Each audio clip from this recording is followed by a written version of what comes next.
Bismillahirrahmanirrahim. Assalamualaikum warahmatullahi wabarakatuh. Waalaikumsalam warahmatullahi wabarakatuh. Wabarakatuh.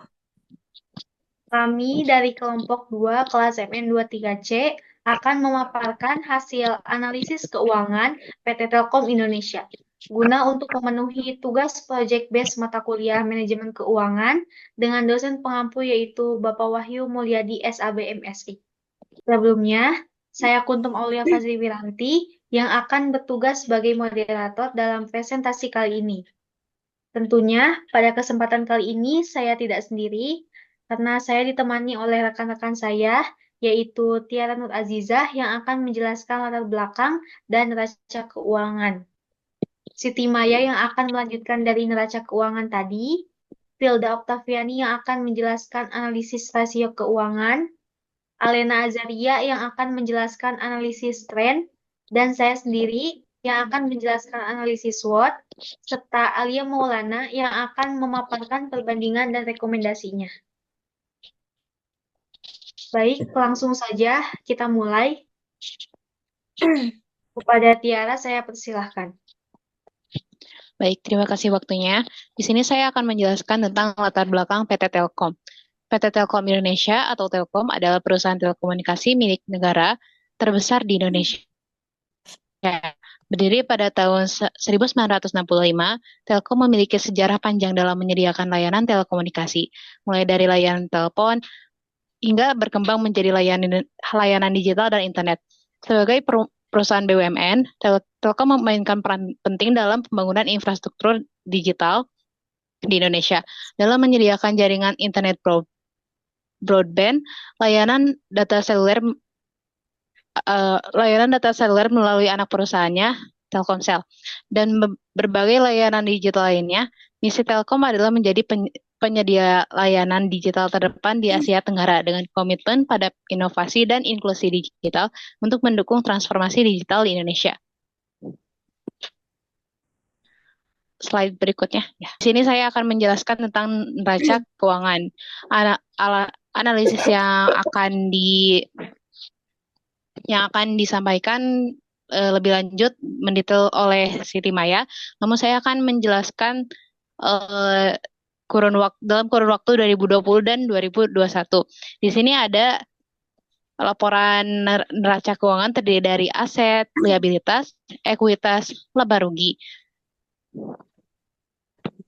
Di sini di tahun 2020 dan 2021 merupakan data kuartal tahunan yang kelompok kami analisis di laporan keuangannya dari Bursa Efek Indonesia. Selanjutnya kepada Siti Maya, saya persilahkan. Baik, untuk selanjutnya itu ada neraca keuangan PT Telkomsel pada tahun 2022. Asetnya itu stabil dengan fluktuasi dari 277,184 triliun di akhir 2021 menjadi 279,450 triliun di Maret, tetapi kembali ke level selanjutnya pada September 2022. Untuk liabilitasnya menurun pada Maret namun naik kembali pada Juni, mencerminkan pengembalian utang yang fluktuatif. Untuk ekuitasnya juga meningkat pada tahun 2022 pada Maret 153,330 triliun, namun turun kembali pada Juni mungkin karena penurunan laba atau penarikan modal. Laba juga tumbuh baik dari 8,387 triliun pada akhir 2021 ke 17,555 triliun di Juni, namun sedikit turun di September mencerminkan tantangan pasar. Di tahun 2023 juga aset mengalami peningkatan di akhir tahun 2022 sehingga kuartal kedua 2023, tetapi turun kembali di kuartal ketiga 276,212 triliun, kemungkinan karena penggunaan aset untuk operasi atau investasi. Liabilitas juga menurun pada awal tahun, naik signifikan di kuartal kedua hingga 150,127 triliun, lalu kembali turun di kuartal ketiga mencerminkan pembayaran dan pengelolaan kewajiban. Ekuitas juga naik pada kuartal kedua karena laba ditahan atau investasi baru, namun kembali turun di kuartal ketiga mungkin karena perubahan laba ditahan atau pembagian dividen. Laba bersih juga tumbuh konsisten sehingga mencapai 25,389 triliun pada kuartal ketiga hal ini menunjukkan kinerja keuangan yang kuat dan berkontribusi pada peningkatan ekuitas. Untuk terakhir yaitu tahun 2024, aset ini stabil dengan sedikit fluktuasi naik dari 287,042 triliun pada akhir 2023 menjadi 288,036 triliun di Maret. Namun turun sedikit menjadi 285,992 triliun di Juni 2024. Liabilitas juga menurun pada awal tahun dari 130,480 triliun ke 123,622 triliun. Untuk ekuitas juga mengalami peningkatan pada Maret 164,414 triliun namun turun menjadi 147,274 triliun di Juni. Hal ini menunjukkan adanya fluktuasi yang terkait dengan perubahan liabilitas dan pengeluaran. Laba bersih juga menurun dari 8,448 triliun di akhir 2023 ke 7,820 triliun di Maret, tetapi naik signifikan ke 15,424 triliun di Juni. Hal ini mengindikasikan peningkatan profitabilitas pada kuartal kedua. Baik, mungkin itu saja yang dapat saya sampaikan untuk neraca keuangan PT Telkomsel. Untuk selanjutnya akan disampaikan oleh Pilda. Baik, kepada Filda saya persilahkan. Baik, untuk analisis rasio keuangan, untuk yang pertama, rasio likuiditas. Current ratio menunjukkan kemampuan perusahaan dalam memenuhi kewajiban jangka pendeknya dengan aset lancar yang dimiliki pada akhir Desember 2023. Rasio ini berada di angka 0,78 dan meningkat menjadi 0,87 pada Maret 2024, mengindikasikan peningkatan likuiditas. Namun rasio tersebut kembali turun ke 0,66 pada Juni 2024, yang berarti ada penurunan kemampuan likuiditas perusahaan dalam jangka pendek.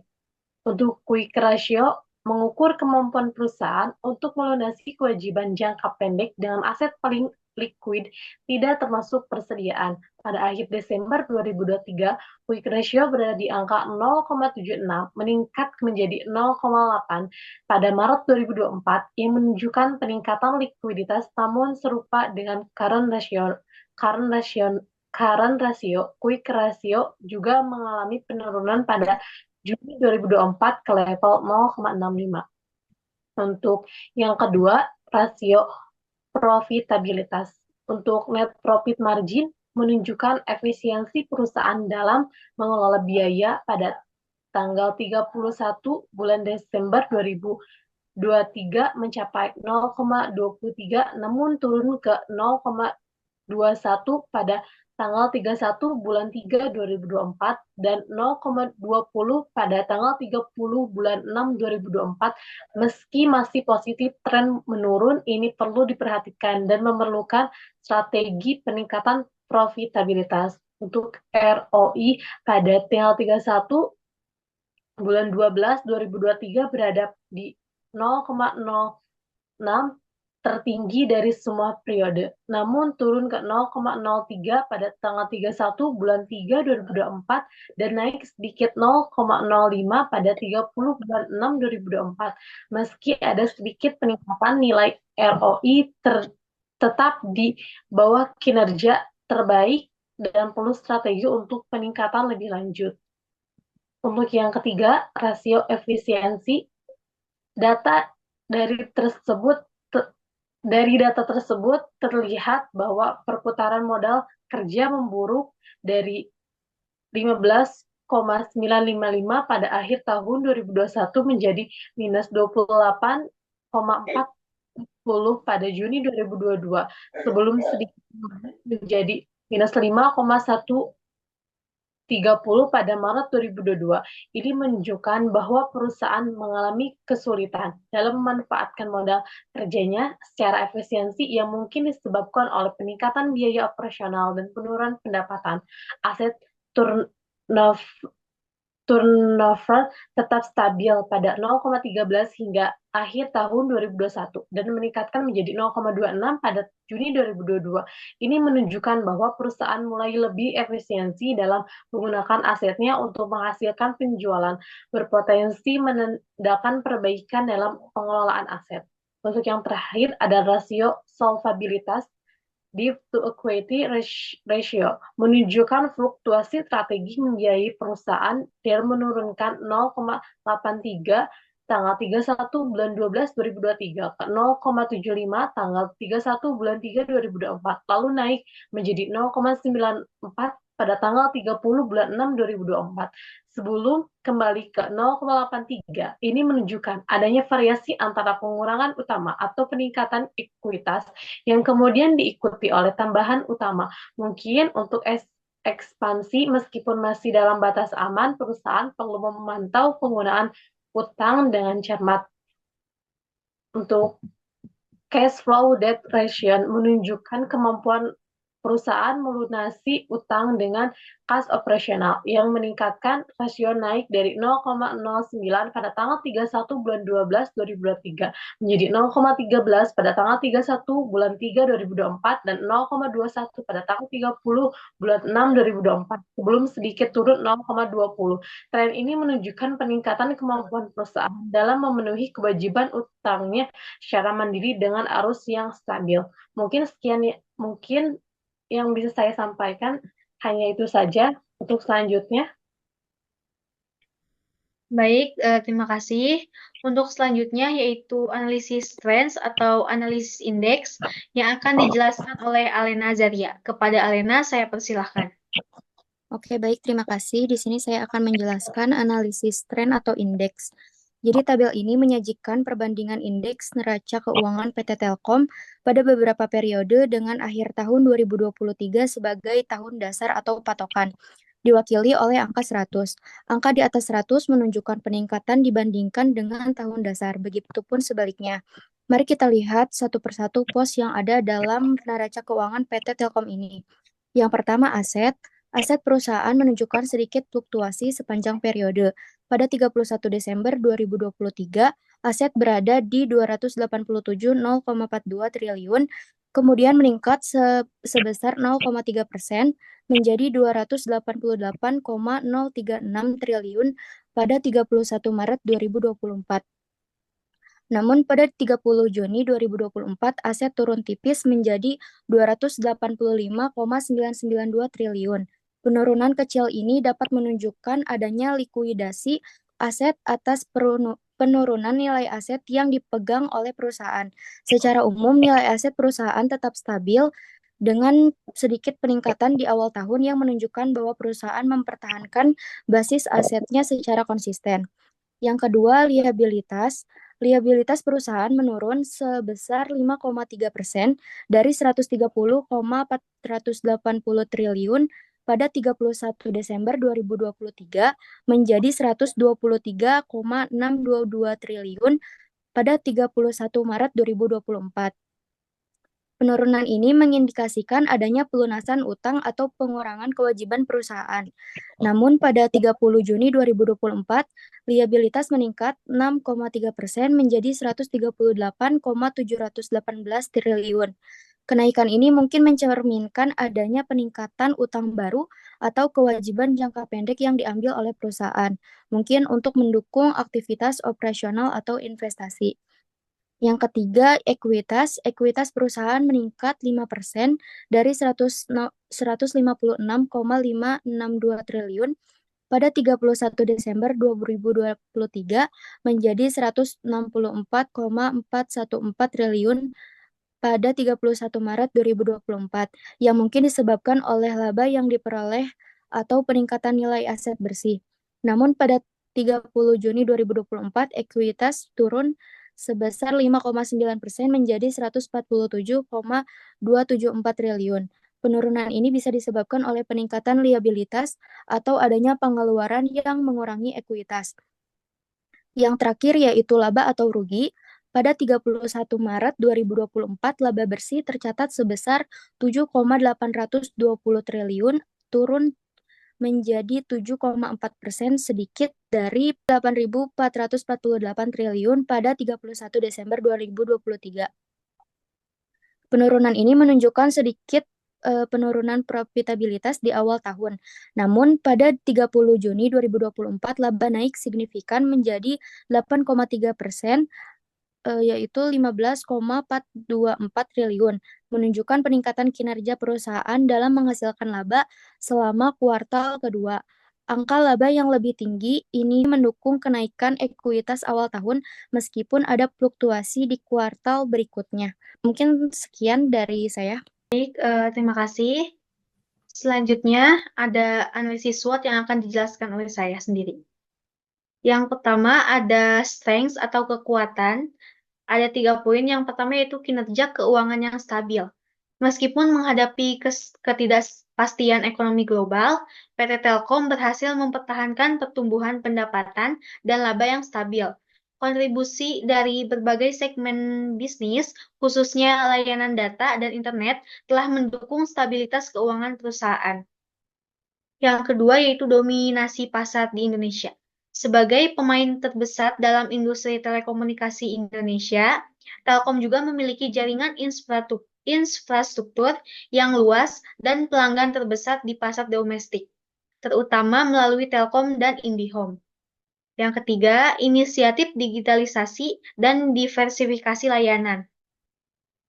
Telkom berhasil melakukan transformasi digital dengan strategi Five Bold Moves, termasuk penggabungan IndiHome dan Telkom dalam Fixed Mobile Convergency atau VMC, serta fokus pada layanan B2B digital yang memperkuat posisinya sebagai penyedia solusi digital yang terpadu. Selanjutnya ada kelemahan atau weakness. Yang pertama itu ada ketergantungan pada pendapatan data seluler. Walaupun Telkom melakukan diversifikasi, sebagian besar pendapatan masih bergantung pada layanan seluler melalui Telkomsel. Hal ini bisa menjadi risiko jika ada penurunan pertumbuhan di sektor telekomunikasi atau tekanan dari kompetitor. Yang kedua ada beban operasional yang tinggi. Telkom juga sering mengalami tekanan pada biaya operasional, termasuk dalam pengelolaan infrastruktur yang luas yang berpotensi mengurangi margin laba perusahaan. Yang ketiga, perlunya pengembangan kompetensi digital karyawan. Meskipun Telkom diakui sebagai salah satu perusahaan terbaik dalam pengelolaan sumber daya manusia, transisi ke layanan digital juga yang lebih kompleks memerlukan peningkatan kompetensi digital secara berkelanjutan untuk menjaga daya saing. Yang ketiga ada opportunities atau peluang. Transformasi digital nasional. Dengan inisiatif pemerintah untuk mempercepat digitalisasi nasional, Telkom juga memiliki peluang besar untuk menjadi penyedia utama infrastruktur dan layanan digital di berbagai sektor, termasuk yaitu layanan pendidikan, kesehatan, dan pemerintahan. Yang kedua, pertumbuhan segmen B2B digital. Melalui strategi ekspansi di sektor B2B ini, Telkom memiliki peluang untuk memperluas bisnis layanan digital dan IT dengan fokus pada solusi enterprise seperti data center dan cloud computing. Yang ketiga, peluang kolaborasi dan kemitraan internasional. Telkom memiliki peluang untuk bermitra dengan perusahaan global dalam hal teknologi dan layanan inovatif, seperti layanan berbasis Internet of Things dan kecerdasan buatan, yang bisa memperluas jaringan layanan dan meningkatkan kualitas produk. Yang terakhir ada threats atau ancaman. Yang pertama yaitu persaingan ketat dengan penyedia layanan digital. Dengan adanya pemain global di pasar telekomunikasi dan penyedia layanan OTT, yang terus berkembang seperti Netflix dan WhatsApp, Telkom juga menghadapi tekanan untuk terus berinovasi dalam menjaga relevansi di tengah perubahan preferensi konsumen. Yang kedua, tekanan regulasi. Sebagai perusahaan BUMN, Telkom juga sering menghadapi perubahan regulasi yang dapat mempengaruhi strategi bisnis, terutama terkait dengan harga layanan dan lisensi infrastrukturnya. Yang terakhir, risiko ekonomi makro. Ketidakpastian ekonomi global dan fluktuasi nilai tukar dapat berdampak pada biaya operasional dan investasi perusahaan, khususnya jika Telkom harus mengimpor peralatan atau layanan teknologi dari luar negeri. Selanjutnya, saya persilahkan kepada Alia untuk memaparkan. Baik. Untuk perbandingan grafik PT Telkom dengan PT XL Axiata, terdapat grafik arus kas. Dari sisi arus kas, PT Telkom memiliki arus kas operasi yang lebih kuat dibandingkan dengan XL Axiata, dengan nilai tertinggi mencapai 73,3 triliun rupiah pada 2022, meskipun arus kas operasi XL Axiata juga menunjukkan tren peningkatan, angka tersebut tetap jauh di bawah Telkom. Yang selanjutnya, ada laporan laba ruginya. Dalam hal laba bersih, PT Telkom juga menunjukkan performa yang lebih baik dengan laba bersih yang berfluktuasi antara 18,7 triliun hingga 24,8 triliun. Telkom mencatatkan profitabilitas yang stabil dan lebih tinggi dibandingkan dengan XL Axiata, yang laba bersihnya berkisar 0,7 triliun hingga 1,3 triliun. Yang ketiga, ada juga grafik neraca keuangan. Dari sisi neraca keuangan, total aset PT Telkom juga jauh lebih besar dibandingkan dengan XL Axiata, mencerminkan kapasitas perusahaan untuk berinvestasi dalam aset tetap dan infrastruktur. Baik, di sini dapat dilihat ada grafik per tahun dari PT Telkom Indonesia yang terdiri dari grafik arus kas, grafik laporan laba rugi, dan juga grafik neraca keuangan. Selanjutnya ada juga grafik per tahun dari PT XL Axiata yang terdiri dari grafik arus kas, grafik laporan laba rugi, dan grafik neraca keuangan. Baik, rekomendasi strategis untuk PT Telkom Indonesia. Yang pertama yaitu meningkatkan efisiensi dan pengurangan biaya operasional dengan automasi dan digitalisasi proses internal dengan mengimplementasikan teknologi otomatisasi dan digitalisasi di berbagai proses operasional dapat mengurangi ketergantungan pada tenaga kerja manual, mempercepat proses, dan mengurangi biaya. Dapat juga dilakukan pemangkasan biaya pemasok luar negeri. Yang kedua, melakukan optimalisasi portofolio investasi dengan melakukan investasi pada infrastruktur di daerah terpencil atau ekspansi layanan data center dan cloud computing. Yang ketiga, melakukan peningkatan kinerja keuangan, seperti melakukan diversifikasi pendapatan dengan produk inovatif atau optimalisasi harga layanan dengan menyesuaikan harga agar lebih kompetitif dibandingkan pesaing. Yang keempat, strategi pertumbuhan melalui kemitraan dengan melakukan kemitraan dengan perusahaan teknologi global atau memperluas kolaborasi di Asia Tenggara. Yang kelima, peningkatan kualitas pelayanan pelanggan, seperti penggunaan kecerdasan buatan atau AI untuk layanan pelanggan, ataupun juga bisa dilakukan peningkatan kualitas layanan di daerah pedesaan. Baik, demikian hasil analisis keuangan dari PT Telkom Indonesia oleh kelompok 2 kelas MN23C. Mohon maaf apabila terdapat kesalahan dan kekurangan. Wassalamualaikum warahmatullahi wabarakatuh. Waalaikumsalam warahmatullahi wabarakatuh.